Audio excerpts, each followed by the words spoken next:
Ya estamos y agradecemos especialmente a la Nona Fernández que está resfriadita, está con poca voz y aún así vino a la radio. ¿Cómo estás, Nona? Bien, bien, Anto. Feliz de estar aquí.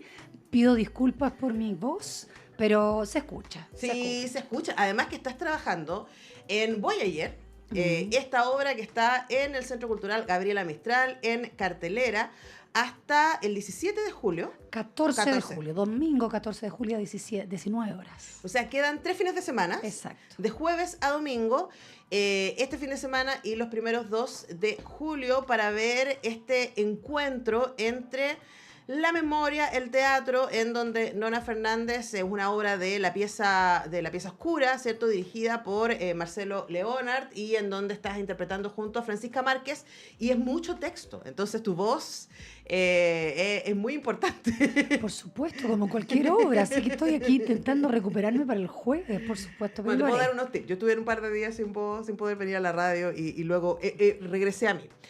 Ahora, Nona, nosotros hablamos en su momento cuando salió Voyager, que lo traje ahí, se lo estoy mostrando a la gente que nos está viendo en YouTube, de este ejercicio que es muy recurrente en tu literatura que tiene que ver con la memoria, ¿cierto? Con escribir desde y sobre la memoria y también con la micro y macrohistoria. Y en este caso, en el libro y también en la obra, hay varios momentos, ¿cierto?, que están marcados sobre distintos hitos. Unos tienen que ver con tu mamá, otros tienen que ver con tu participación en un memorial, ¿cierto?, para los detenidos desaparecidos de la Caravana de la Muerte en el norte.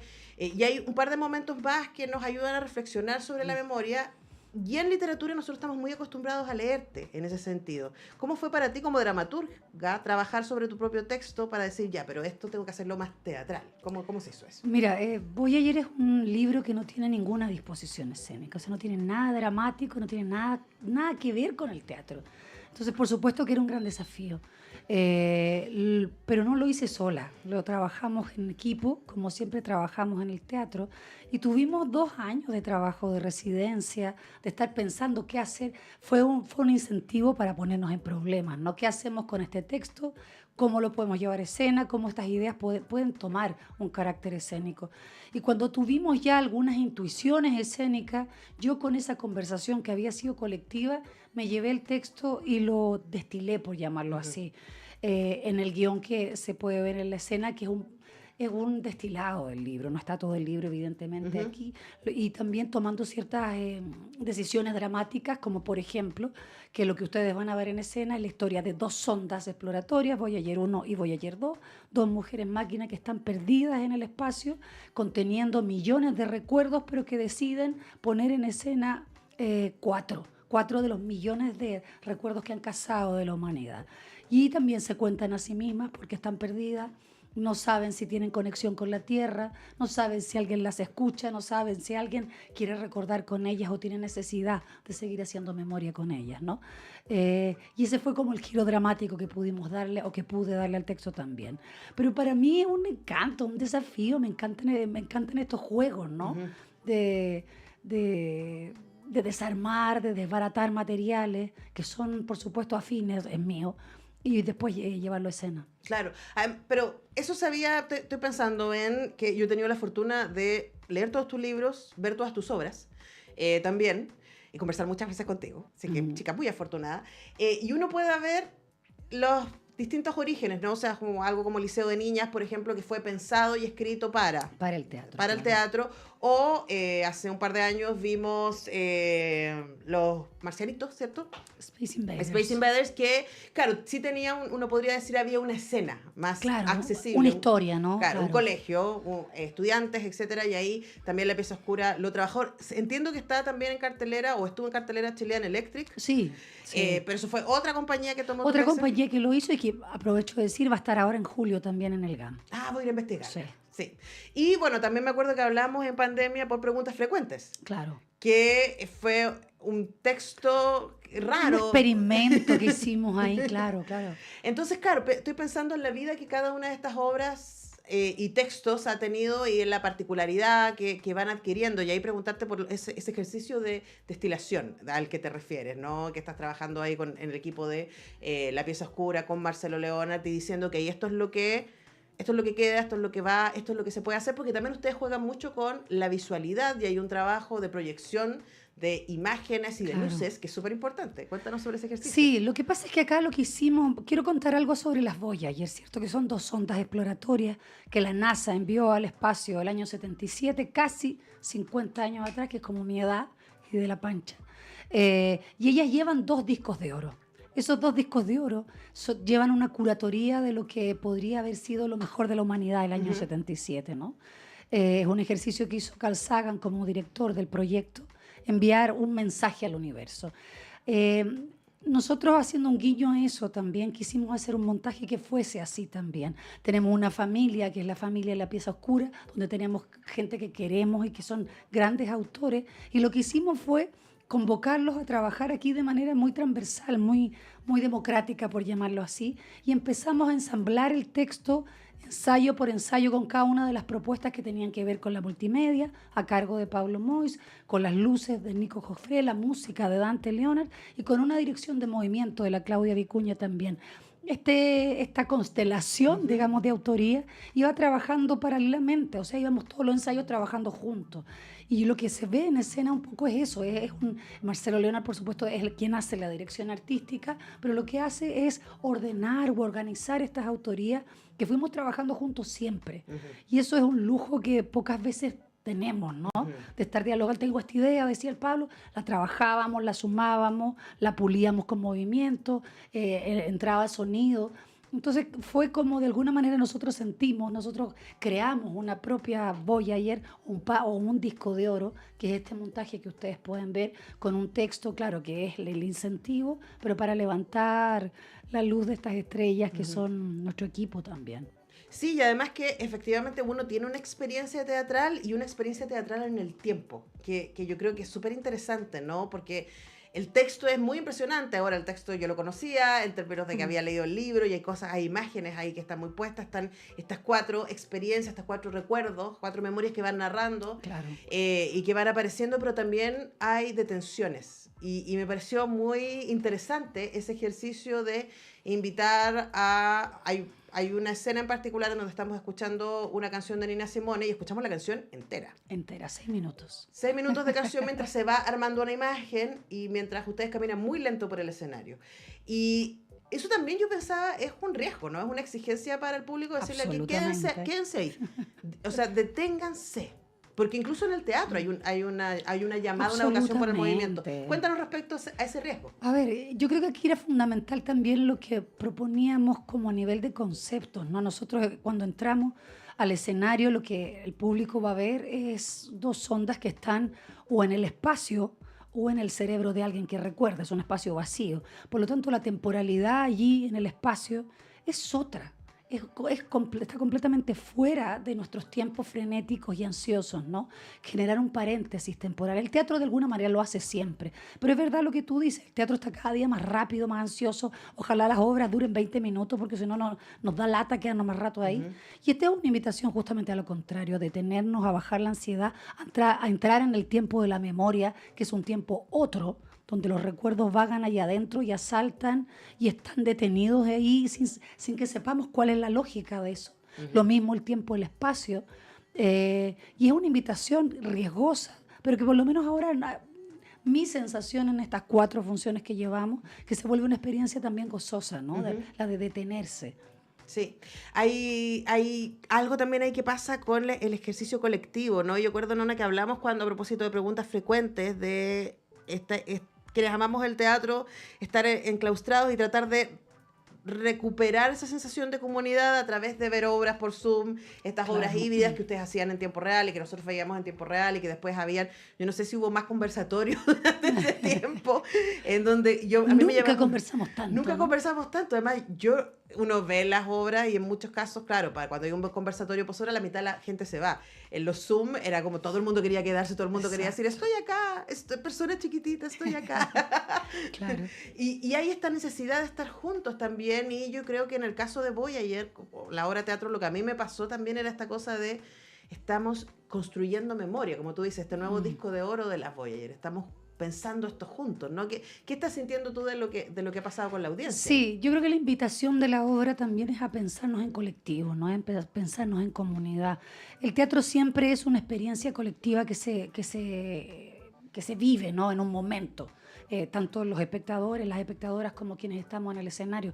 Pero acá hay una vocación de la obra de invitarnos a sentirnos comunidad, ¿no? A ser parte de un mismo cardumen, a tomar conciencia de eso también.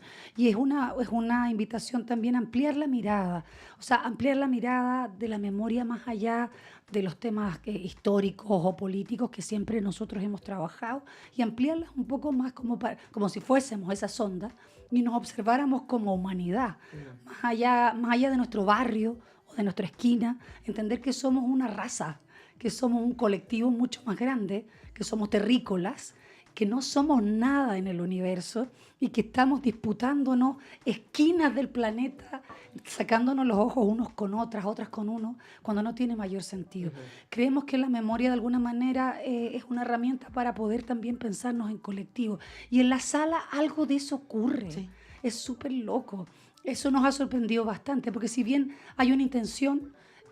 claro, uno nunca sabe cómo va a funcionar nada, ¿no? En el escenario, el público completa todo. Y ha sido súper bonito, ha sido muy bonito, muy...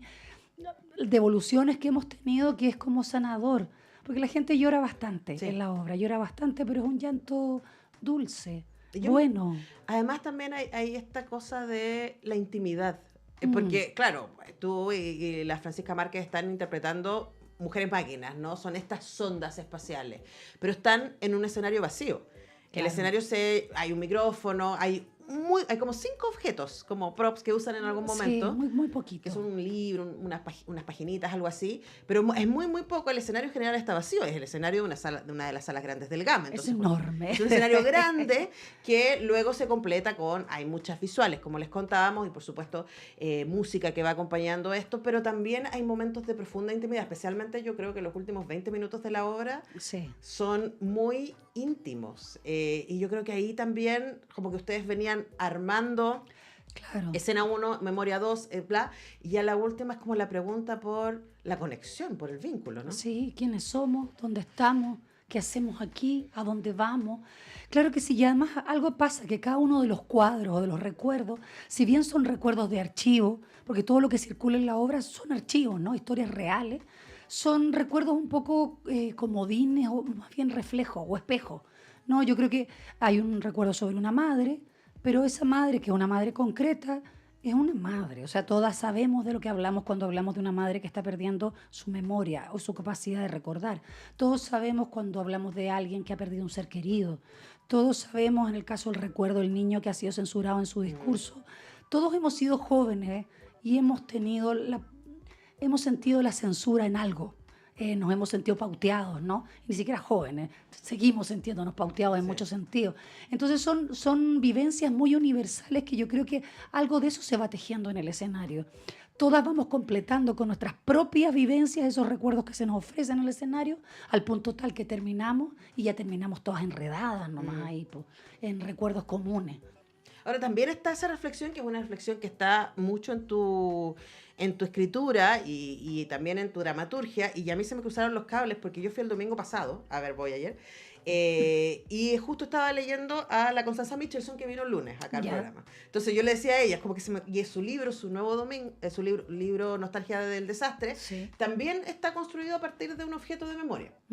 Y hace muchas preguntas, desde la psicoanálisis y la escritura fantástica de la Constanza Michelson, hace muchas preguntas respecto a ese momento, ¿no? A cómo relatamos el pasado, desde dónde, cuánto se cuela. Claro. Y pensaba también en la contingencia. Y, por ejemplo, para mí ha sido muy llamativo y es muy gráfico esta idea como de la disputa que hay respecto al octubrismo. Va a estar acá pronto el director de El que baila pasa, este documental. Carlos. Sí, va a estar prontito acá, escritor, además va a venir Carlos Araya. Mándale mi abrazo, yo soy una groupie del Carlos. Bueno, va a estar acá, creo que mañana o pasado, ahí la Tania me va a decir. Ya.